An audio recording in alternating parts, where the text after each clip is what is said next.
Assalamualaikum warahmatullahi wabarakatuh.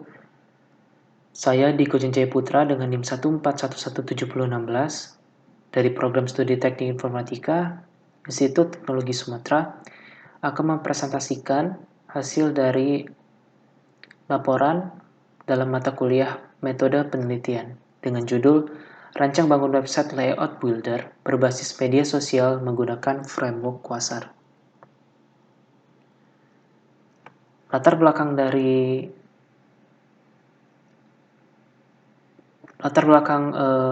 saya memilih judul ini yaitu karena pertama faktor website. Jadi website saat ini telah berkembang dengan sangat pesat. Berbagai macam website bermunculan dengan segala jenis dan dengan tujuan tertentu. Kemudian salah satu tujuan dari bermunculannya website yaitu maraknya e-commerce khususnya di negara Indonesia ini yang pada akhir tahun 2020 sangat banyak bermunculan. Dilansir dari Kementerian Informasi dan Komunikasi Republik Indonesia atau Kominfo bahwa Indonesia merupakan salah satu 10 negara dengan peningkatan e-commerce terbesar di dunia. Kemudian yang ketiga faktornya ialah menggunakan framework Quasar.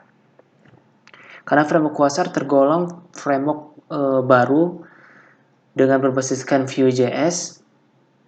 Kemudian selanjutnya yaitu studi literatur. Jadi yang pertama itu website layout builder. Jadi website layout builder ini merupakan sebuah alat yang digunakan untuk merancang layout website dengan mudah dan praktis. Beirat 2014 menyatakan bahwa seseorang akan mudah kehilangan fokus saat melakukan desain jika orang tersebut mulai berpikir tentang layout di depan komputer. Jadi dengan adanya website layout builder ini maka merancang sebuah desain layout itu tidak perlu dari nol, maksudnya seperti itu. Karena website layout builder sendiri menyediakan fitur dasar mengenai pembuatan layout sebuah website. Kemudian karena website layout builder yang akan dibangun pada penelitian kali ini berkonsep sebagai media sosial, di mana media sosial juga dapat disebut sebagai media online. Para penggunanya dapat mudah berpartisipasi, berbagi, dan menciptakan isi meliputi blog, social network, wiki, forum, dan dunia virtual. Jadi media sosial dimasukkan ke dalam website layout builder ini untuk menciptakan sebuah lingkungan virtual di mana diharapkan para pengguna dan para pengembang dapat bertukar pikiran seperti bertukar informasi mengenai teknik, ilmu, dan sumber-sumber mengenai desain sebuah website. Kemudian dalam pembuatan sebuah perangkat lunak tentunya membutuhkan sebuah metode pengembangan untuk membuat perangkat lunak tersebut menjadi lebih terstruktur. Jadi pada penelitian kali ini metode pengembangan perangkat lunak yang akan digunakan yaitu Extreme Programming atau XP, di mana Extreme Programming ini merupakan salah satu model di dalam metode Agile. Extreme Programming sendiri ialah model pengembangan perangkat lunak yang menyederhanakan berbagai tahapan pengembangan sistem menjadi lebih efisien, adaptif, dan fleksibel. Nah, metode atau proses-proses dalam Extreme Programming ini terbagi menjadi 4: planning, design, coding, dan testing, dengan memiliki 5 nilai dasar menurut Ken Beck dalam bukunya. Yang pertama yaitu communication atau komunikasi. Komunikasi ini jadi dalam pembuatan perangkat lunak, komunikasi antar tim, programmer dengan programmer, ataupun programmer dengan klien harus terjaga dengan baik. Kemudian simplicity, atau kesederhanaan. Jadi pembuatan perangkat lunak dibangun dengan proses yang sederhana mungkin, tetapi menghasilkan sebuah hasil yang maksimal. Kemudian ada feedback dan masukan. Jadi feedback dan masukan ini berfungsi untuk berinteraksi dengan pengguna. Jadi feedback dari pengguna kita diambil seperti itu dan kemudian diterapkan langsung ke dalam proses coding atau perbaikan. Kemudian yang keempat adalah courage, keberanian. Jadi keberanian untuk mengambil sebuah keputusan di dalam masa genting, keberanian untuk merefactoring kode. Jangan takut untuk merefactoring kode, karena di dalam proses coding, tahap coding, kita extreme programming ini menuntut untuk melakukan teknik pair programming. Artinya programmer atau pengembang dengan klien disatukan, ditemukan saat proses coding, sehingga proses refactoring kode atau pembaharuan kode jika ada yang salah, error, ataupun fungsinya tidak jelas akan langsung bisa diperbaiki. Kemudian respect, menghormati antara sesama anggota tim untuk menghasilkan sebuah perangkat lunak yang efisien dan baik. Kemudian ada framework Quasar. Jadi framework Quasar digunakan sebagai wadah bagi website layout builder, karena framework Quasar mendukung pembuatan website secara SPA atau single page application, server SSR, dan progressive web application, hanya dengan memanfaatkan satu set kode. Jadi di project ini kita akan memanfaatkan single page application dari framework Quasar untuk membuat sebuah website layout builder. Kemudian untuk pengujian dari perangkat lunak website layout builder akan digunakan black box testing, di mana black box testing ini, pengujian secara black box, merupakan sebuah teknik pengujian perangkat lunak yang menentukan fungsionalitas aplikasi. Jadi program akan dieksekusi dengan beberapa masukan, dan keluaran yang akan dihasilkan nantinya diharapkan sesuai dengan spesifikasi kebutuhan yang telah ada, seperti itu, atau yang telah diinginkan. Kemudian penelitian terkait dari penelitian ini itu diambil dari judul Hybrid Mobile Execution Information (MAIS) System Using Quasar Framework for Indonesia Financial Services Authority. Jadi penulisnya Dina Fitria Murad dan kawan-kawan. Mereka menggunakan metode waterfall, sedangkan kita menggunakan agile dengan model extreme programming. Kemudian objek, metode Unified Process UP, dan Unified Modeling Language atau UML. Sedangkan di penelitian kali ini akan digunakan use case diagram dan activity diagram. Hasilnya yaitu Sistem Informasi Eksekutif Seluler (MAIS) yang dilengkapi dengan kerangka kerja teknologi UI terkini, yaitu Quasar dan pola layanan mikro. Kemudian setelah melakukan tahap planning, tentunya saya akan melakukan, di penelitian ini akan dilakukan sebuah analisis terhadap planning tersebut, di mana planning itu mengambil melalui user, kemudian melalui studi literatur, kemudian melalui kuesioner ya, user melalui kuesioner itu akan didapatkan kebutuhan spesifikasi kebutuhan perangkat lunaknya. Jadi kebutuhannya dibagi menjadi dua, yaitu kebutuhan fungsional dan non-fungsional. Yang pertama kebutuhan fungsional. Yang pertama, sistem menyediakan fitur pembangun layout website dasar yang memiliki default kode sebagai rujukan dasar pengguna dalam membuat sebuah layout website. Kemudian sistem menyediakan fitur editor sebagai alat bagi pengguna melakukan pengodean layout website. Yang ketiga, sistem menyediakan fitur media sosial untuk memudahkan pengguna dalam mencari referensi mengenai desain layout website. Jadi media sosial akan dimanfaatkan sebagai sarana lingkungan virtual untuk berinteraksinya antar pengguna dalam mencari desain atau teknik baru atau informasi baru mengenai desain layout website. Kemudian sistem menyediakan fitur unggah posting, sistem menyediakan fitur sukai posting, pengunduhan terhadap posting. Jadi postingan orang lain akan dapat diunduh oleh pengguna lainnya agar dapat menjadi bahan pembelajaran bagi pengguna tersebut. Kemudian sistem menyediakan fitur komentar posting, sistem menyediakan text area di mana pengguna dapat mengisi materi rujukan. Jadi berupa link atau berupa kata-kata yang gunanya sebagai ilmu tambahan baru bagi pengguna lain jika mereka tidak tahu fungsi-fungsi yang ada di dalam kode pada posting pengguna tersebut. Kemudian kebutuhan non-fungsional. Yang pertama, sistem dapat dijalankan oleh beberapa aplikasi browser, sistem memiliki tampilan yang mudah dipahami, sistem dapat menjalani fungsi dengan cepat. Nah, yang selanjutnya adalah rancangan model aplikasi. Jadi yang pertama, pengguna tentunya mengakses sistem, membuat layout, menyimpan sebagai koleksi pribadi ke dalam database.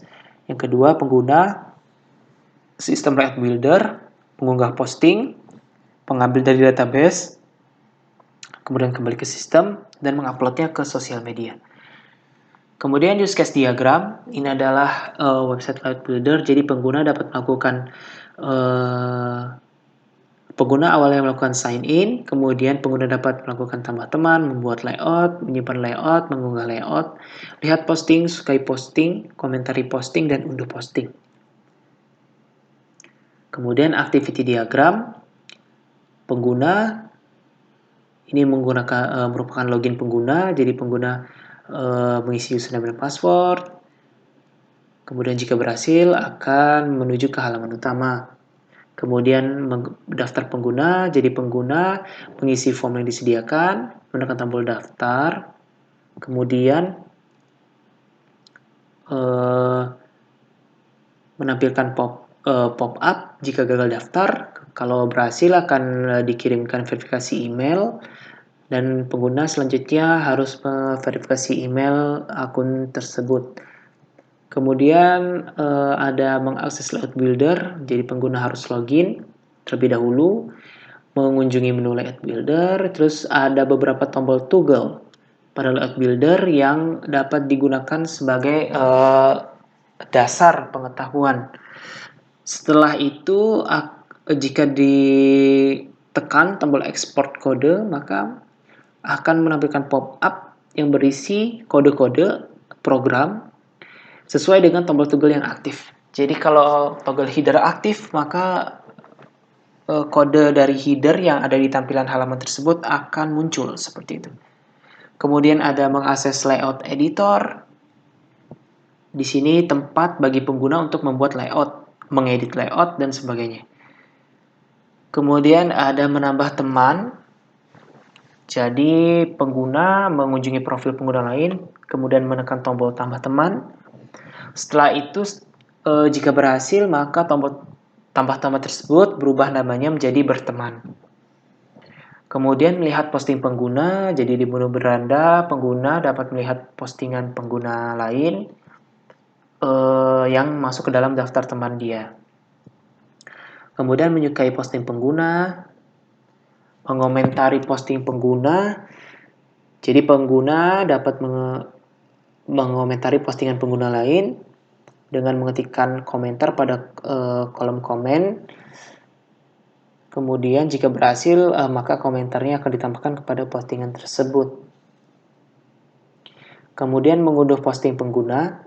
Jadi seperti yang dijelaskan tadi pada spesifikasi sistem, jadi pengguna dapat mengunduh postingan orang lain, di mana postingan itu nanti akan di-convert menjadi sebuah file dan sistem akan mendownloadnya masuk ke dalam direktori komputer.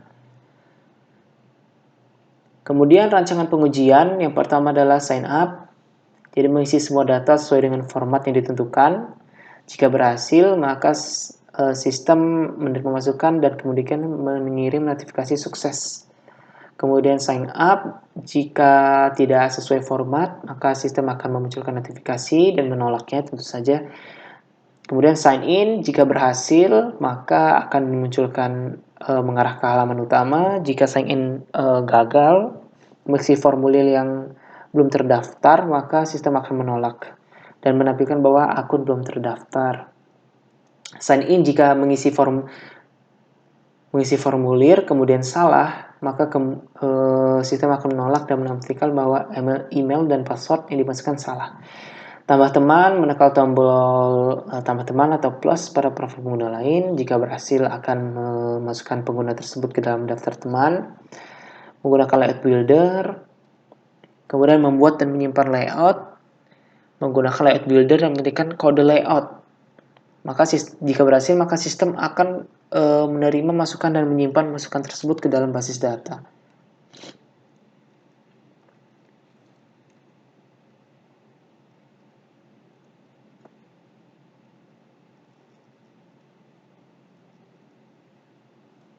Kemudian membuat dan menyimpan layout sudah. Oh ya, membuat dan menyimpan layout menggunakan layout builder dan membiarkan semua formulir yang disediakan oleh sistem kosong dan tidak terisi. Kemudian menekan tombol simpan, maka hasil yang diharapkan sistem akan menolak akses tersebut karena formulir dalam keadaan kosong semua. Mengunggah layout, mengunjungi menu daftar layout, dan menghidupkan toggle permission upload. Jadi pada daftar layout, jika kita ingin mengupload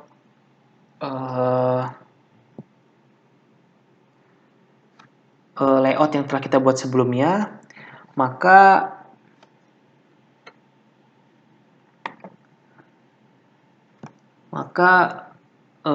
kita harus menghidupkan toggle permission upload pada posting atau layout yang telah kita buat tersebut. Kemudian ada rancangan uji lihat posting, jadi mengunjungi menu beranda, sistem akan menampilkan posting dari pengguna lainnya yang masuk dalam daftar teman. Kemudian sukai posting, menekan tombol like yang ada pada tampilan posting seorang pengguna. Hasil yang diharapkan sistem akan merubah tombol like menjadi warna merah dan menambahkan jumlah like kepada postingan tersebut. Kemudian komentari posting, menekan tombol komentar yang ada pada tampilan posting seorang pengguna. Hasil yang diharapkan sistem akan menampilkan list komentar yang telah ada dan sebuah formulir komentar yang dapat diisi oleh pengguna untuk membuat komentar. Kemudian yang kedua, selanjutnya komentari posting, mengisi formulir komentar dan menekan tombol kirim. Sistem akan menerima masukan dan menambahkan masukan tersebut ke dalam daftar komentar pada suatu posting. Kemudian selanjutnya komentari posting, tidak mengisi formulir komentar dan menekan tombol kirim. Hasil yang diharapkan sistem akan menolak masukan tersebut. Kemudian komentari posting, menekan tombol balas pada suatu komentar dalam sebuah posting. Hasil yang diharapkan sistem akan mengambil username dan dari pengguna yang akan dibalas komentarnya, kemudian memasukkan di dalam formulir komentar. Selanjutnya yaitu unduh posting. Jadi menekan tombol unduh pada suatu posting seorang pengguna, sistem akan mengambil data layout website dari posting pengguna tersebut dan memasukkannya ke dalam file dengan format HTML atau HTML dan mengunduhnya ke dalam komputer pengguna. Sekian presentasi laporan dari mata kuliah metode penelitian. Saya Diko Jenjay Putra dengan NIM 141170016 mengakhiri presentasi ini. Wassalamualaikum warahmatullahi wabarakatuh.